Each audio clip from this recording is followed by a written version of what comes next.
These days, I work on a lot of different policies. Yeah, it reminded me about Bastiat's The Seen versus the Unseen, right? That's oftentimes what's missed in so many different policies.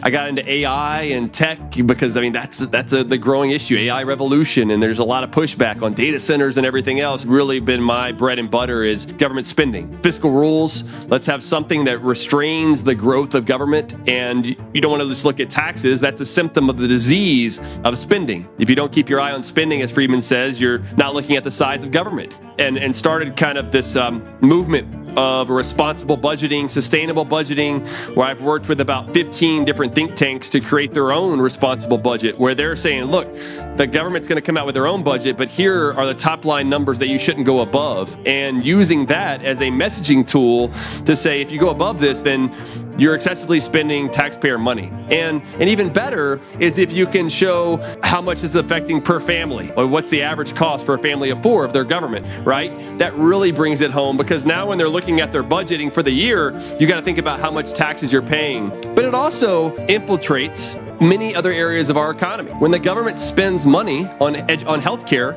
it is crowding out the private sector money that could be going into that. It's crowding out your choices, because they are then directing where that money and where those resources should go, which is taking away your freedoms, like Richard was saying, on regulations and everything else. But if they're not spending it, it's hard to regulate it. If they're not spending it, we don't have to tax it. And so I think going back to spending is just so important. But it's also gotten me into a lot of other key areas, because if you're talking about budgets and you're not talking about healthcare, you can't really talk about much of the budget, because that's usually, at least half, if not more than that for most budgets. If you're talking about education, especially at the state level, that's another half of the budget. You've got to be looking at that. But how do we start to not only look at the top line, which is spending limits, and then looking at the silos of how do we make these reforms that are going to allow for people to prosper the most? And typically, right, that's getting government out of the way. We need some government. Some of us, like free market types, talk about the bad parts of government. So I do believe that there are some roles for government,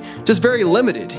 Make sure that there's some order. You need a justice system, and then maybe there's a few public goods. But besides that, I don't really see roles for government, because otherwise they're crowding out what people should be doing in the productive private sector. And where Thomas Sowell talked about there are no solutions, only trade-offs, I think that's important for us to remember. If people were angels, we wouldn't need government. But let's also remember that those people in government are also not angels. They oftentimes will exceed what their powers will be, because that's what their incentives are. In my view, it all starts with the spending. And so I'm going to keep hammering away at that, because in my view, the biggest national crisis is our excessive government spending. It's not China, it's not Europe, because if we don't get our own fiscal house in order, all those other things are going to be even worse, because now we can't defend ourselves. And so I think it's something that we've really got to keep hammering.